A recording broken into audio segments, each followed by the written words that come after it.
Welcome to Retailistic, the official podcast of Coresight Research for August 19th, 2025.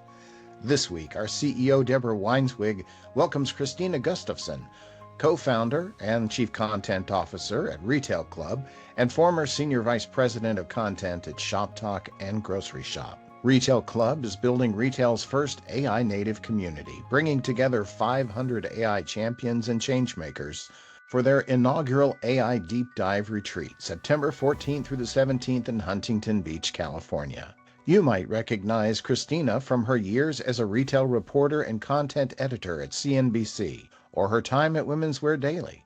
But first, let's check in with Isla Meldon from the London office to discover what you can expect from Coresight Research this week. Coming up this week, we're diving into the themes and innovators shaping the US apparel and footwear market. We'll also take a look at the real estate trends we expect to impact the global luxury space in 2025 and beyond. Getting ready for Shop Talk Fall? So are we. Our annual Shop Talk Fall preview is here, with the panels you won't want to miss at one of retail's top events. We'll also share our expectations for US retail sales in August and check in on the latest store footprint shifts across the UK and the US. And of course, we're continuing our coverage of retail earnings with fresh insights from our Earnings Insights 2Q25 report. Stay tuned, there's a lot to unpack.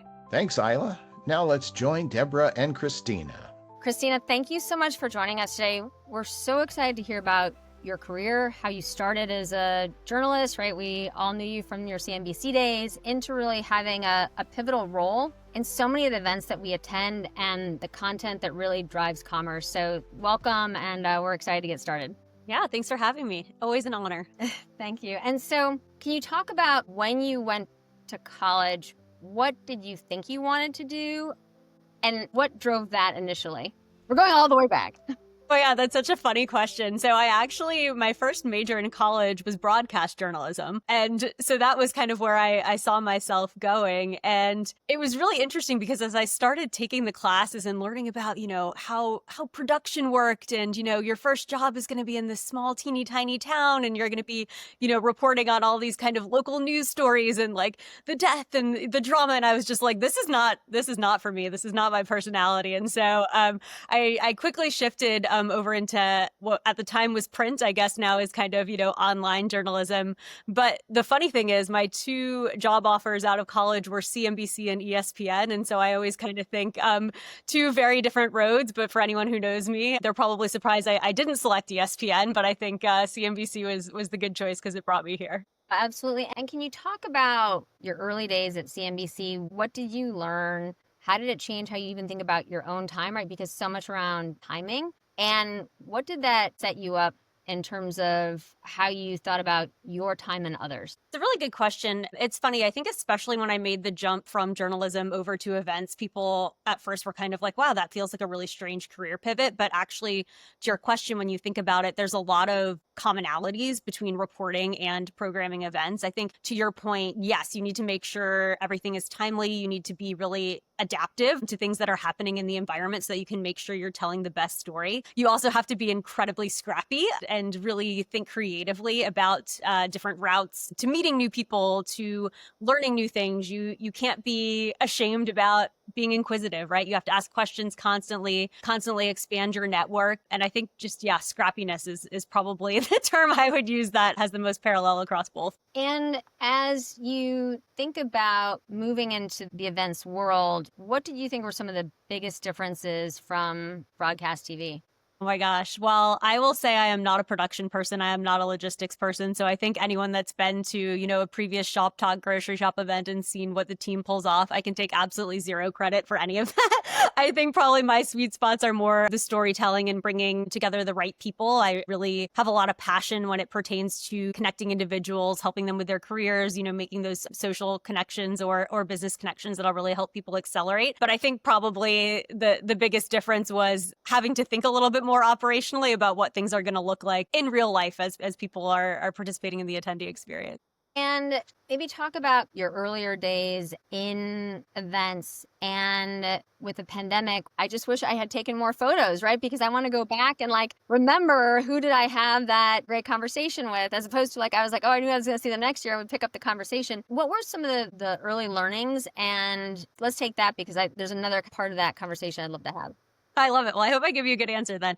I think, looking back to the early days, pre-COVID when it pertained to events, I think there was somewhat of a formula. I think at the end of the day, Shop Talk was very disruptive coming to market and really kind of what it was hoping to accomplish in terms of creating an all new digital community.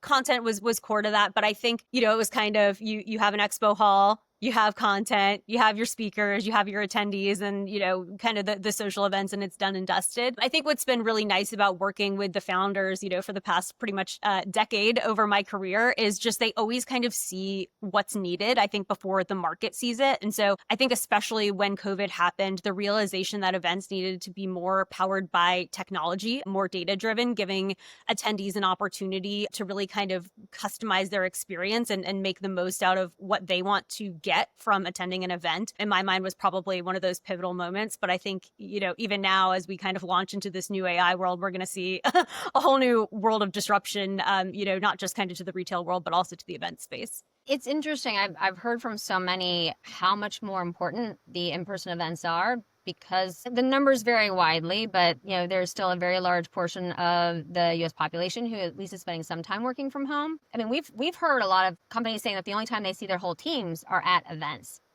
So to me, that would say that events have a different kind of place on the landscape. How do you look at it?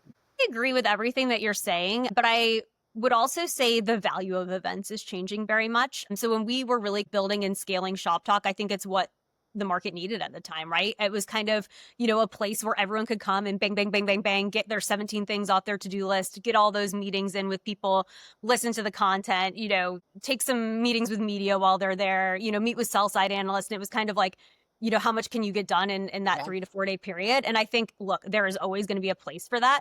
But I think what we have found is people are just tired and they're run ragged. And so I think what they're looking for oftentimes when they are going to events and they are meeting with their team, maybe for the one time a quarter or whatever it might be, they want those interactions to be much more impactful. And so I think for us, it's what does that mean today? It's kind of taking a step back, making sure you're delivering kind of higher value opportunities for people to connect, collaborate. And oftentimes that means kind of mixing up formats to really kind of deliver that. So I think it always kind of goes back to thinking about how are people feeling? What do people need? And how do we kind of create a product that meets them where they are today and, for the next however many years? Yeah, I think you bring up a really important point too, which is they want to have the content, but then they also want to have the opportunity to talk to others about, okay, I heard this.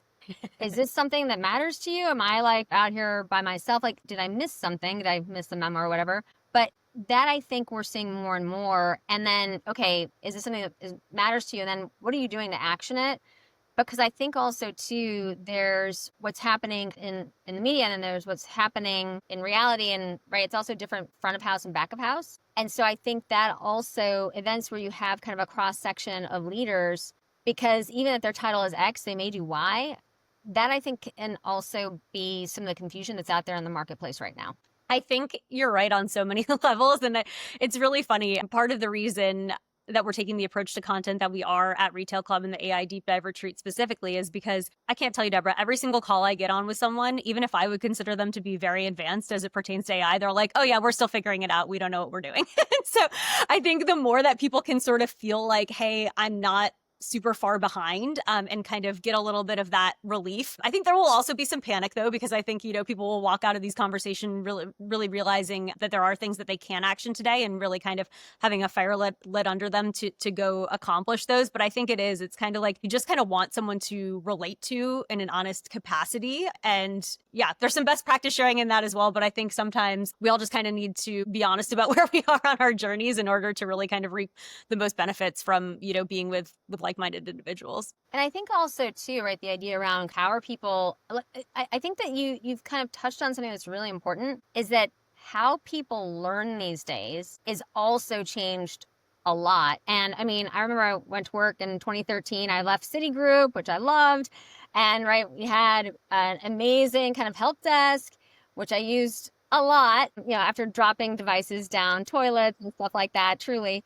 I was like, how do you explain this, right? But then being like my own help desk, right? I'm going into YouTube to figure out like how to, and I was also on like different devices and I'd been on, at Citi as well. So you're trying to figure this all out. And so I think that gave me the confidence that I could figure it out. But now truly, there's so much that you can figure out. And I find from a learning perspective, my expectations of people are at a higher level because I think maybe there's too much content that it can be difficult, but that they've done their homework before they show up so that they have a certain level of understanding, as opposed to, we're going to be like warming up out there versus we've read all this. We don't understand necessarily how it fits into our company. And that's what we'd love to talk about. So I think expectations are higher, but there's also a ton of misinformation. There's so many different places you can get information. And I think that's why something kind of like Retail Club, where you can be like, okay, I read this white paper, I watched this video. How are you guys, staying on top of it? And what resonates? And then what resonates with the executive team as well? Well, I think one thing that you just said I want to hit on, and you were kind of talking about it earlier as well, was just sort of, you go and listen to conversations and then the more interesting stuff kind of happens when you're debriefing on that. And so I think everything that you just said, like +1 to 100%, I think there's a difference. And you were kind of talking about this before between passive and active learning. And I think everyone's going to be coming to the event with their own idea of where things are headed.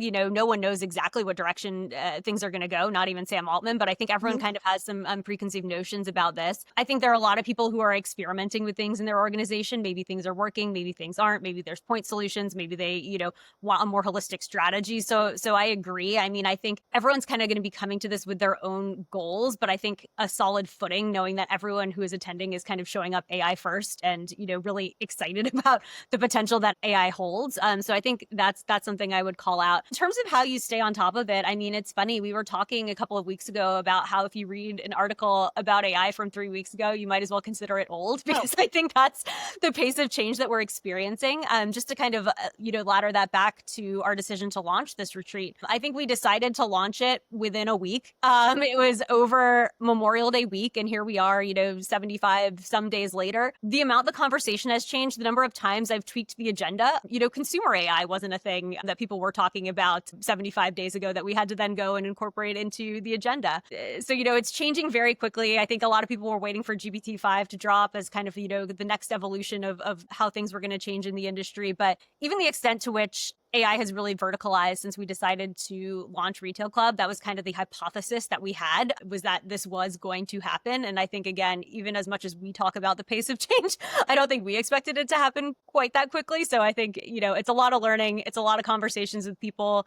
I think before we launched, we probably talked to 75 different people in the industry, whether it was investors, retailers and brands, startup tech companies, large solution providers, and then just kind of continuous learning through conversations. And then, obviously just kind of trying to stay on top of the news to the best of our ability. Yeah, and I agree with all that. I think that what's interesting is I found the first half of 24, very similar to the first half of 25, is that there's been a real interest from retailers, brands, those in kind of consumer-facing industries, restaurants, to do something in store or marketing, right? Where they can kind of put their finger on it and show investors, employees, customers. And then when it kind of gets to the reality of, okay, we're halfway through the third quarter, we've got to make a few tweaks here, that it evolves to the back of the house. And I find that every time it does, that we see everybody like double back, because they're like, wow, we didn't know we could learn this much about our customer. We didn't know that we could save this much money. We didn't know we could make this much money, right? If you think about like what Walmart's talking about their earnings calls, like we'll find out more soon, but right, half of their earnings growth is from business that didn't exist 24 months ago, right? This is like unprecedented. And I think that oftentimes we see a lot of these benefits accrue to earlier stage or smaller companies because it's just easier to get it over the highway. Here, when you have the largest retailer and they've seen unprecedented moves forward. And that I think is, to me, like your hero company. And you can be like, wow, they did this. How do I kind of take it back and do it in our organization? And who's going to own it? And are we going to be, and I'll say one of the questions that's coming up now a lot, which I find super interesting on the AI side, right? Is it, are we going to bring in all these vendors, right? And have them kind of take our data and it's something there, or are we going to own like the data layer? And then bring in vendors. And I think there's two completely separate mindsets on that. It's not to say that if you go down one path that you can't kind of backtrack later. We've been of the mindset we would rather own that AI layer in our organization but everyone gets to that point differently. And that's like in the middle of everything, right?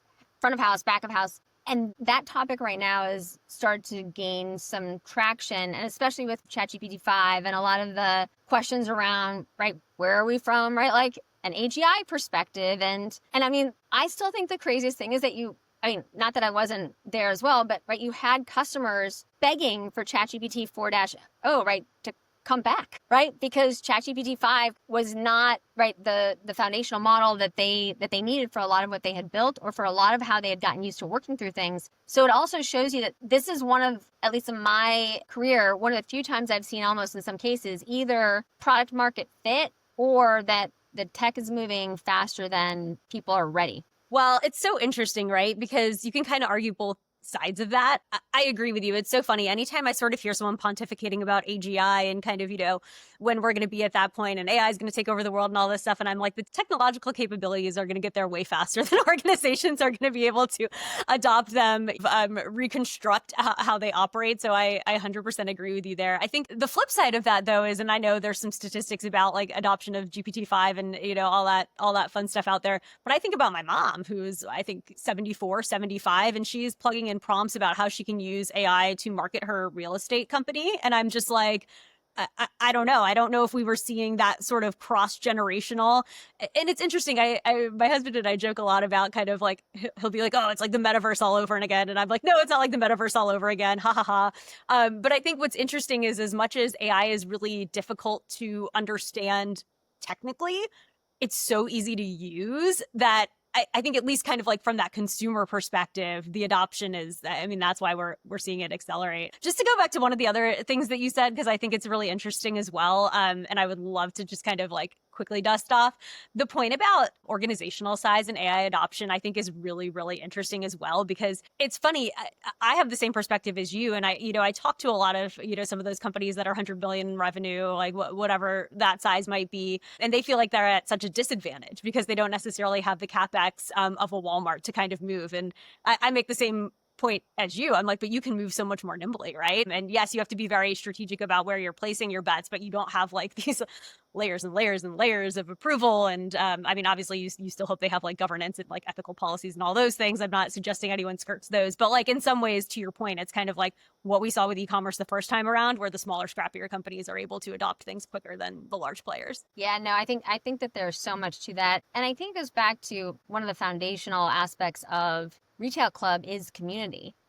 And so kind of leaning into people you can trust to have some of these conversations and just to ask, right? Like, am I doing everything that I could? Am I doing it in the right way? How should I think about organization, right? AI governance, I think I shared with you, I spoke in front of, say, several hundred real estate executives in an AI and real estate conference. And I asked, I have to say, this was this summer, this was not that long ago. I said, how many of you have kind of an AI governance in place? And 9 hands went up. So there's still a lot foundationally that, and that is not like a one-off conversation, but it's interesting. So I find that fascinating. And the other thing I find really interesting is executives will suggest, okay, we've got like a small working group who's using ChatGPT 5. And I'm like, okay, everyone's got a phone, probably a non-corporate phone. I said, they're doing all this research and everything because, going back to what you said, it's very accessible.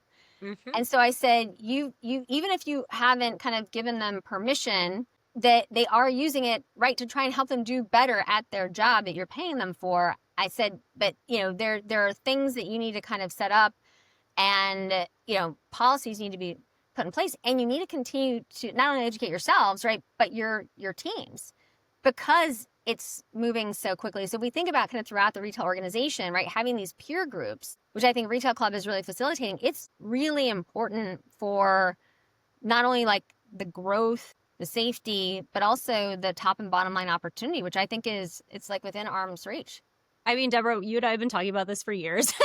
I think part of what I am excited about is we are actually seeing this in our registrations and we're seeing it come to fruition, but it's like the data AI folks need to be talking to the COO, need to be talking to the marketer, need to be talking to the e-com, right? And it's like, the number of people, again, as we were doing research before we launched this event, that told me, they're the CDO and they're like, oh yeah, it's really fun because I sit here and, I have a roadmap and I tell everyone what we need to invest in and, we need to make sure our data is in order before we do this, but no one wants to invest in it because it's expensive and it's boring and they don't see immediate ROI.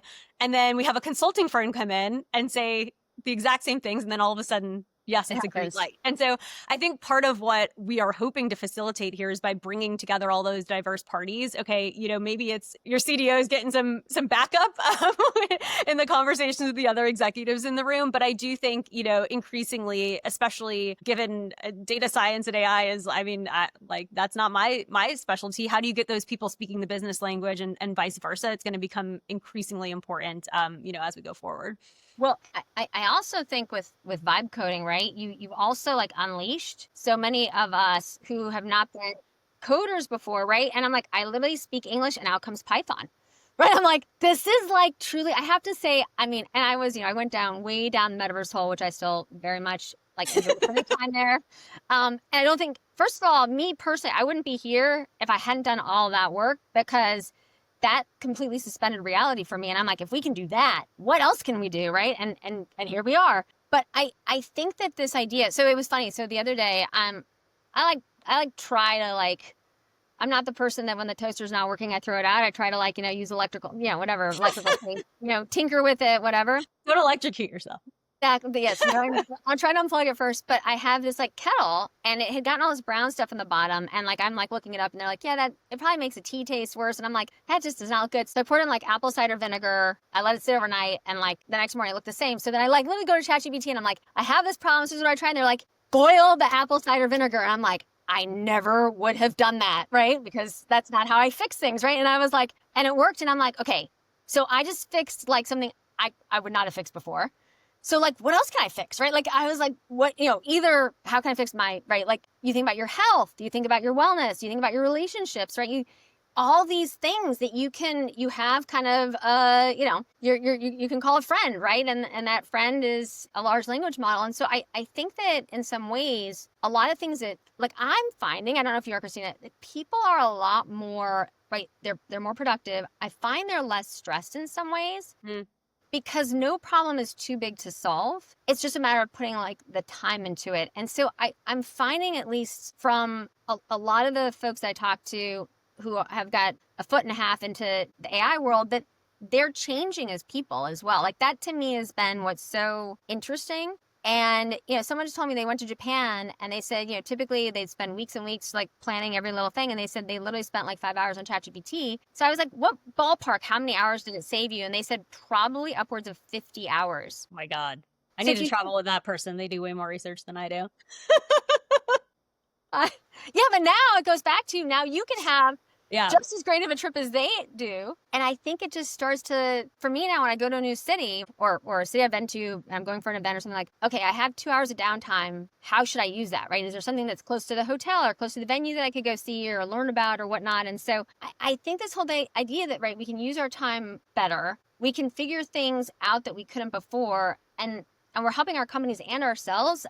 No technology has really done that before. I love the point that you're making about helping yourself. So this is kind of where I've been having fun on the agenda is it's not always about work use cases. Yes, sometimes it is. And I think some of these will sort of toe the line, but we introduced a format that we're calling Level Up. And it's basically to help encourage attendees to use AI in their personal and professional lives. So if we even kind of take a step back and think about the fact that the deep dive retreat is a retreat, the way we think about retreat is you're kind of taking a step back from your day-to-day, from your quarterly numbers, whatever it is, and giving yourself the space to think. Because I think to your point, Deborah, right? It's there are a lot of ways that I could probably use AI in my day-to-day, but I'm just so focused on an outcome that maybe it doesn't even occur to me, right? So one of the things that we're doing is just kind of a hack session where everyone shares their best AI hacks in kind of a conversational format. We're doing a session on vibe coding so people can learn how to do that. Andy Lodato over at Vitamin Shop is doing a level up on how to build your side hustle with AI because he's apparently built 4 different side hustles hustles using AI. So he's going to walk people kind of through what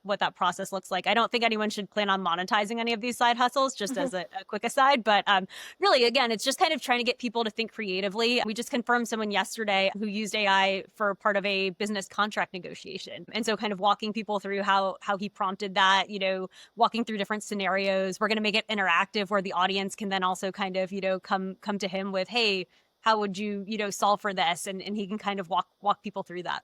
You just brought up something. So we at Coresight, we do a lot of work in real estate. And what we've seen, it's still early, but the companies who are starting to lean into it, actually, it's funny. You would never think of it's literally coming from the chief legal counsel across the board. And very responsible, right? Like methodical individuals. I could literally like role play. Oh, I have 2 open headcount. Oh, how could you use AI instead of putting the headcount elsewhere? Oh, I haven't thought about it. Well, what about you have, right? If you manage malls, you have in one mall, it could be upwards of 300 leases with all different terms, with all different deadlines. So if you think about taking what seems to be an unmanageable problem, and we're talking legal departments of 23 people and up, right? We're not talking like one-man bands or one-person bands. And so I think that to me is a very easy way, right? If you think about the contract and contract negotiations and the process, but also too, kind of going back and remembering, right? Maybe a good example, like what's a good example of, you can use like Microsoft Copilot, right? Like what's a good example of where we did this? And you find, I gotta tell you, I found files from years ago and I was like, oh my gosh, I didn't even know that we had done that. That's amazing, right? And so I think it goes back to use the work that you've already done, or even like work for hire that I can kind of like repurpose into other things. It is interesting from that perspective. So I have to ask the question, how are you using AI in Retail Club? Oh my gosh.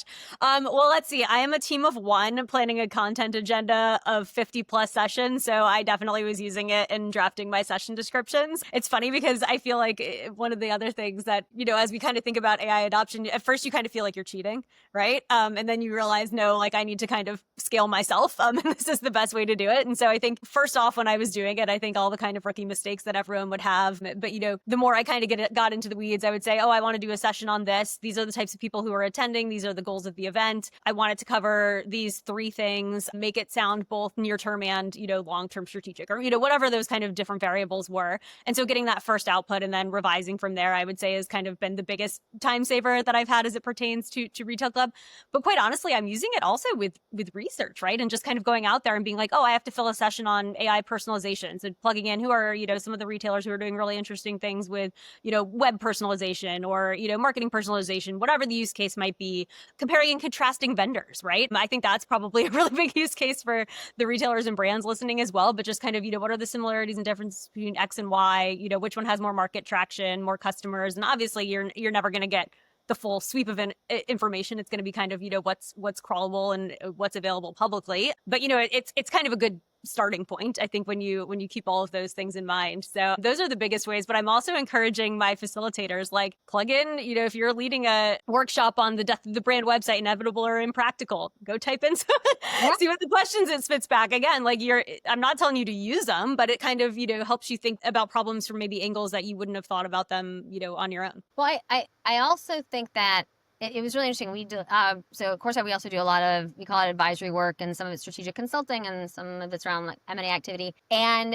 we have one client which we meet with every month, and they had wanted to see examples of others. So if I'm not going to tell you my like whole sad song, but I probably spent north of 100 hours combing like tech websites, looking for case studies, which if you are a tech company listening to this, I'm begging you, pleading with you, use AI to write a case study and get it on your website, because that's how companies understand how to work with you, right? This is very, very basic. Or make up one that's theoretical. And so, right, this is how you could use us. And this is our like kind of, theoretical case study. But it was interesting how I will say it took a while, right? And I think GEO is the new generation of search, right? How that's kind of having an impact as well. And so there's a few things on GEO I want to boil the ocean on, but I do want to just touch on what I love about our podcast is it's not just what you've done and what you're doing, but also who you are. And I know you went through a very challenging period with Tribe, and right, all of us have challenging periods in our lives, and we don't always know how to handle those. And I thought the way you approach that with being very transparent and very helpful to others, I was wondering if you could just kind of double click on that period in your life and what was it about those either you surrounded yourselves with or the community that helped you handle it the way you did? Well, I guess for folks who don't know, so we had been hoping to launch an event for women in consumer commerce and tech called Tribe, which unfortunately just kind of given the political environment was not able to make it to fruition. I mean, it was really heartbreaking. So like, I feel like I still get emotional talking about it. I think it's one of those things where I think anytime you're launching a new business, and like this was my first kind of venture on the founding team, you know, I joined Shop Talk about a year into their journey. So while I was kind of part of the OG, this was my first time, you know, really kind of driving it. And so like I poured everything that I had into it. And it was just, you know, something I was super passionate about. And the reception was phenomenal. And I think what made it particularly hard was having an external driver put the kibosh on what you're doing, right? I think like sadly, and maybe this sounds weird, but I think if I had failed, I would have felt better about it than kind of having something huge get in my way. And so that was very hard. I think the way that the community understood and rallied behind us and like, you know, I think the good news is I think most people that we were working with know us and know how much we wanted it. And so I think they were very understanding. Obviously, your biggest fear in these scenarios is you're going to be letting everyone down. And so I think to your point, Deborah, it's like taking some deep breaths. You know, you need like your couple nights of being pouty. I think to be honest, before you kind of go to market and tell everyone, but it was like every single email was like a dagger to my heart, even though they were like positive and understanding emails. And so you kind of just have to take some time, get some space, like talk to people that you trust. And I don't know. I picked your brain about what to do with my life. Ann Mazinga over at OmniTalk is another good friend, like calling her Melissa Gonzalez, just like basically like, oh, Melissa, you wrote a book. What's it like?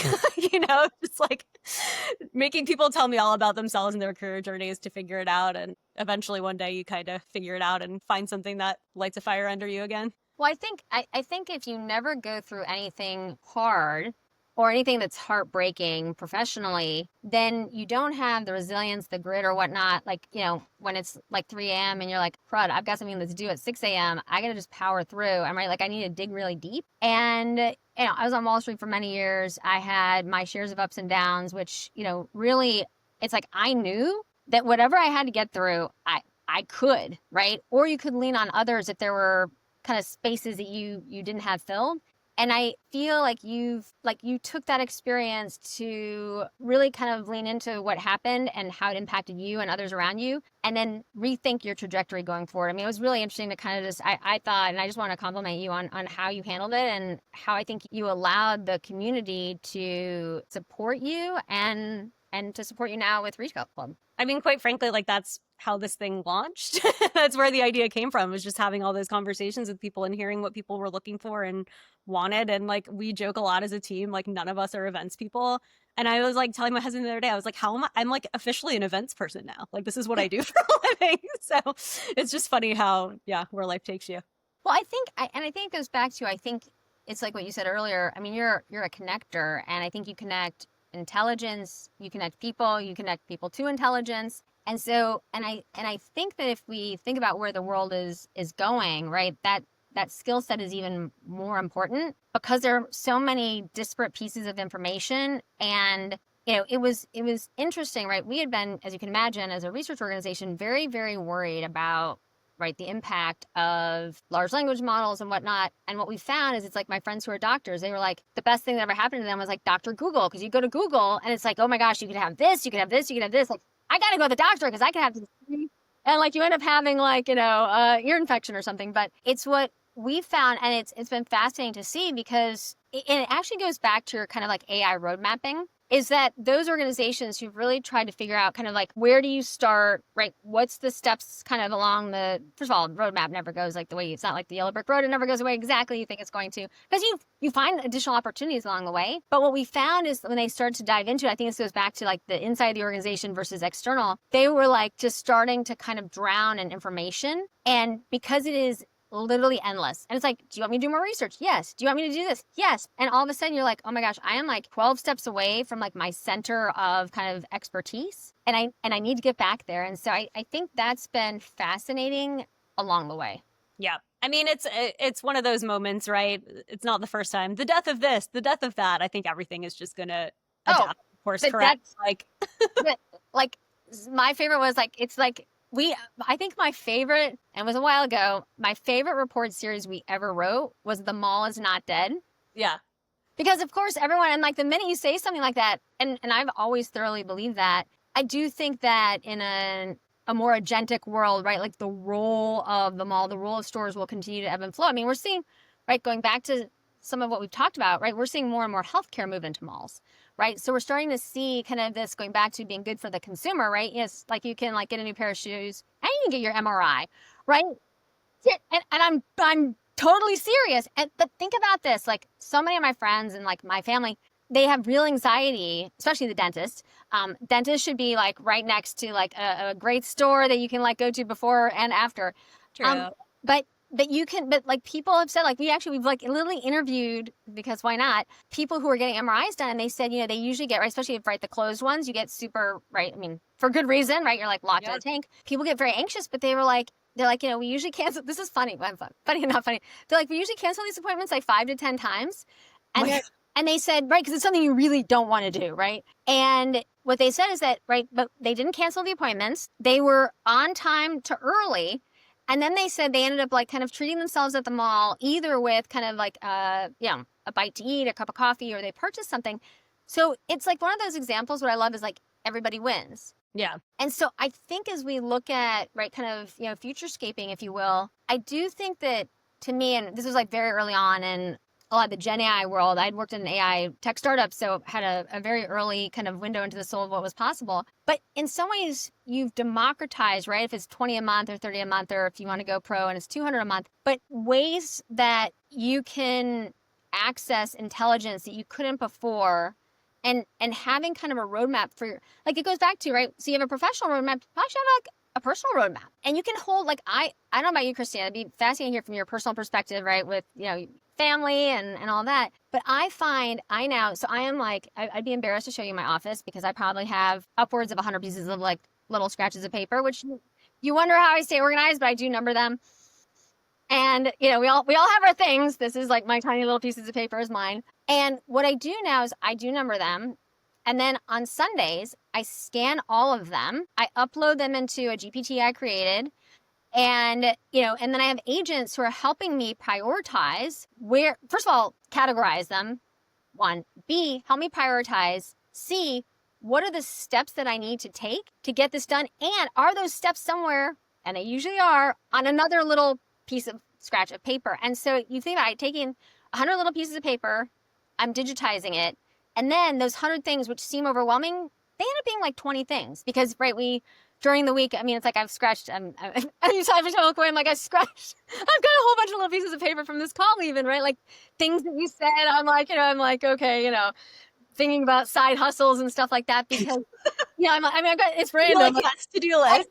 I have side hustles, scaling myself, passive and active, roadmap organization, SEO, right? Like, comparing vendors, use cases, right? Like, but that's how, like, my mind works. And if I don't do that, then I start to feel very overwhelmed. That's just sharing with you how I feel like people have mentioned, I'm always an upbeat person, but I'm upbeat in a different way. And I know that what I've promised people, right, I can get done. It's not just like, oh my gosh, maybe if I stay up till 3 o'clock and I sleep for an hour. It's that I'm scheduling a lot more like with myself. Like somebody said to me, they're like, oh, did you read the like polynodal like paper we sent over? I'm like, oh, funny. I'm like, I actually blocked out time 5 to 6 p.m. on Sunday to do that. So those are some of the things. And it's interesting with you and kind of living in a house and family. How, right? Because I live in an apartment, right? There's only so much to manage. This is an apartment. That's why I'm locked in apartment. Oh yeah, we have a 2-bedroom with a baby that is like not huge. Yeah. Okay. All right. Well, but that's good because it takes out. This is like everyone I know always said, right? First of all, the larger it is, the more stuff you fill. So remember that as you age. So I think small is beautiful. But secondly, how have you used, if you have, AI to either think about kind of like your own health, your own life, your family's life? Health was exactly where I was going to go. So I have a 10-month-old baby. I knew nothing about children when I had said baby. And so I feel like the number of times that I'm just plugging things into ChatGPT, like, is this normal?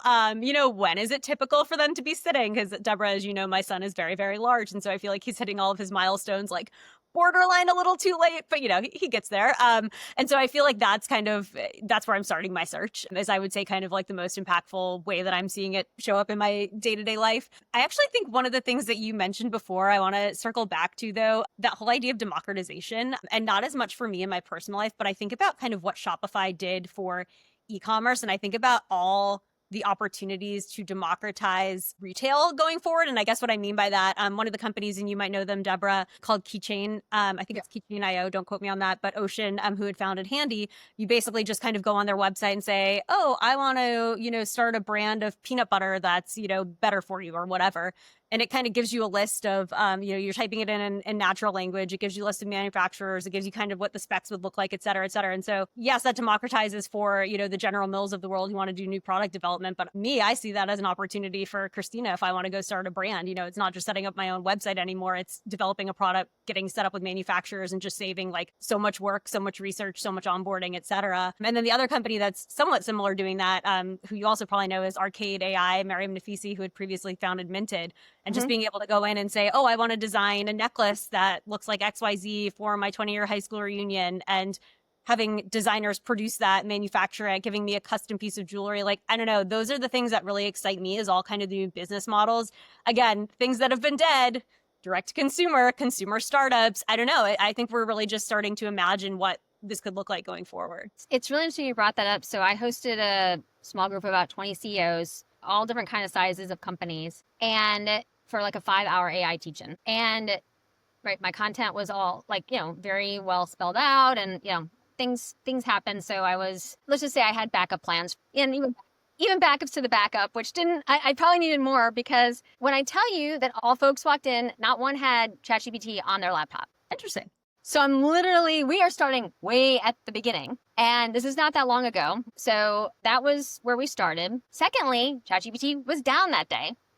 And so for the first 2 hours, they had no idea, but I just completely changed and moved like the whole talk track. And a few hours in, it was back up and running. And so I figured they had already learned a few things, and we had discussed, and I got to know their businesses better. And so there were 2 decent sized jewelry companies there. And so it was fascinating. So we started off with, I'm like, all of you have had, like a challenge in HR, right? And if you haven't, then like make one up, and you're blessed if you haven't.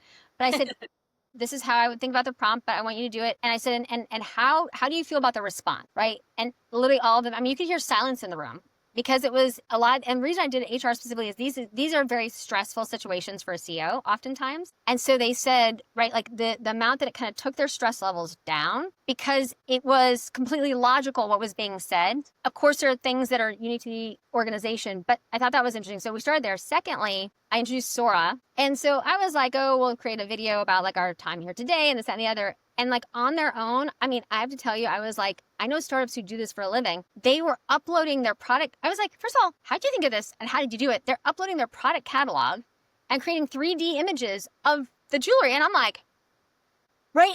And they are like literally as newbie as you can get in like the, Gen AI world. And then the third was to think about a way that they could monetize their business that they aren't today. And I think that was for them the kind of big grand slam, because it was either you can monetize some of your data, it's product extensions, it's who you're selling to. And for them, it was, and once again, some of these are publicly traded companies, some of them were 50, 100 million. It was a really interesting range. And I think I learned more from that than I think they did, because I was like, you start to see that this is applicable across all, giving people time and space, which once again, going back to Retail Club, I think it's such a great idea, but giving them time and space to also talk to their peers, to have the conversation, not rushing, which, sometimes, you're like, we got these 10 things to do, like we're going to get it all done. But I think there's something about this technology that people just need like time and space, and they want to talk to their peers to almost just kind of sense check what they're doing. Yeah, I agree. It's really interesting too. And like, we haven't talked about what's next for Retail Club yet, and the answer is we don't know. So it's not a very great answer. But the reason that I bring it up in the context of what you're talking about is it feels like we are truly at a very pivotal moment of disruption. And what the industry needs today is going to be very different than what they need in 6 months versus 12 months. And like, what does that cadence look like?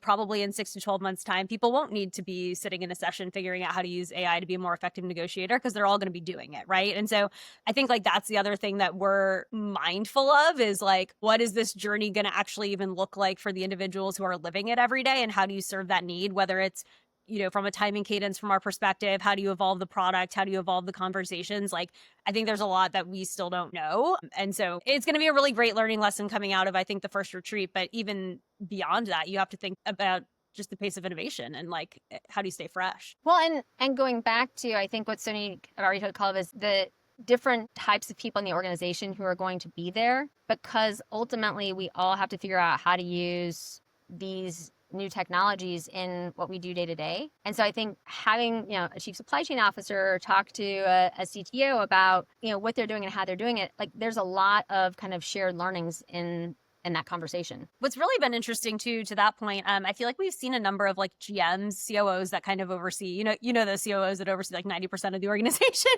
We've seen a lot of those people signing up, which I think makes a ton of sense because they're looking at this from more of a cross-functional lens, to the point you were making earlier, not just cost cutting, also revenue. How do you kind of connect the dots? So, I mean, it's a great point too. Like, I think maybe the next evolution of this is going from point solutions to what does this actually look like, as a unified AI strategy. But considering we're still talking about that with digital, it might be a while till we solve that.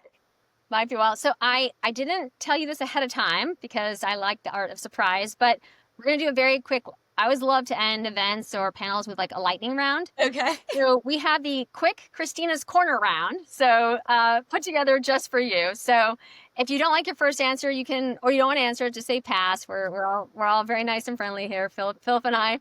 So, all right. So number one, most underrated retail trend right now. I feel like all I'm looking at is AI. So it's like, I don't even know that I'm equipped to answer that. I say AI? I actually think what you said about, right, if you think about most startups are built from people's personal pain points. And if you think about, especially, with the proliferation of food allergies, right, the ability to take that passion and put it into a product that you can then develop and you can help others with. I mean, it was really you who said that. But to me, that's a really underrated, right? Because if you can put your passion behind what you do every day, it's like one and the same. All right. Well, I'm going to count that as my answer, even though I think you answered it for me, but but it was up there at some point. So good answer, Deborah. All right. Topic you think is overhyped. Topic I think is overhyped. I think the whole concept of agentic, I think it means everything and nothing at the same time. And so, well, we will definitely be covering it. And I think people are eager to learn more about it. And it is real in some use cases. I think it's a little bit just kind of rebrand your website and slash agentic on it right now. Yeah, I have to say, I kind of envisioned by the end of the summer being able to just sit on the couch and having all my agents go out and, do all the meetings and do all the research and whatnot. Like, right. I mean, I don't know about you, but I was like, I just, that's what I envisioned. And I was like, oh, this is going to be amazing. Right. But like little ants running around. Exactly. All right. Number 3.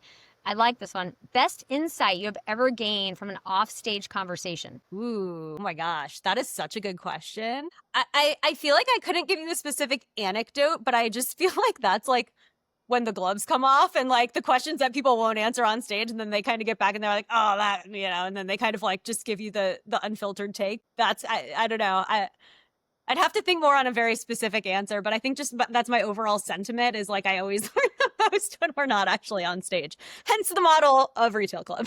Yeah, I'll tell you, there was, oh gosh, it was quite a few years ago. One of the executives from GoPuff spoke, and I had like a planned meeting with him after his session. So I literally like met him off stage and walked back to, the green room or whatever. And, I think sometimes you're just like, oh, like relieved. And so just chit chatting. And I think I didn't say that much. I mean, he had a lot of really interesting points. And one of the things he said, which going back to, I hadn't thought about it, but of course, the minute he says it, you're like, oh, of course, was that they were able to get data back to CPGs, right, within like an hour and a half on promotions and their effectiveness. Because if you think about, right, their model, right, I mean, it's like C-store kind of pushed to a different level, right, that idea around like last mile. And I then I talked to a lot of the CPGs and they're like, oh, absolutely. Like we test a lot of either like new product in market and whatnot. But this idea that it wasn't why he started the company, but how he was thinking about, right, the opportunity to